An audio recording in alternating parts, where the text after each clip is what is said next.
ஆங்கிலேயரை எதிர்த்து போரிட்ட மருது பாண்டியர்களின் நினைவு தினத்தை ஒட்டி சிவகங்கை மாவட்டம் திருப்பத்தூரில் உள்ள மணிமண்டபத்தில் அரசு சார்பில் அமைச்சர்கள் மாலை அணிவித்து மரியாதை செலுத்தினர்.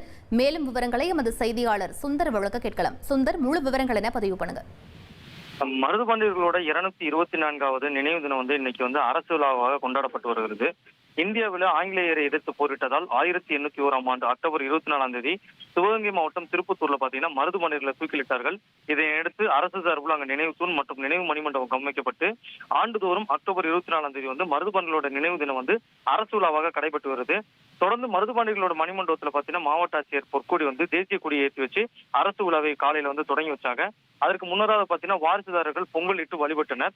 தொடர்ந்து தமிழக அரசு சார்பில் பாத்தீங்கன்னா அமைச்சர்கள் பெரியசாமி, கூட்டுறவுத்துறை அமைச்சர் பெரிய இருப்பன், கதத்துறை அமைச்சர் ராஜகண்ணப்பன், தொழில்நுட்பவியல் மற்றும் டிஜிட்டல் துறை அமைச்சர் பழனிவேல் தியாகராஜன், பிற்படுத்தின அமைச்சர் மெய்யநாதன், தொழில்துறை அமைச்சர் TR ராஜா உள்ளிட்டோர் அரசின் சார்பில் மாலை அணிவித்து மரியாதை செலுத்தினர். இதற்கு முன்னதா பாத்தீங்கன்னா அந்த மாவட்டத்தோட அமைச்சரும் பெரிய இருப்பனோட தலைமையில பாத்தீங்கன்னா முன்னதாக மருது பாண்டியர்கள் வேடமிட்டு குதிரையில் வளம் அதுக்கப்புறம் தான் மாலை அணிவித்து மரியாதை செஞ்சாங்க. தற்போது செய்தியாளர் சந்திப்பிலும் ஈடுபட்டு வராங்க.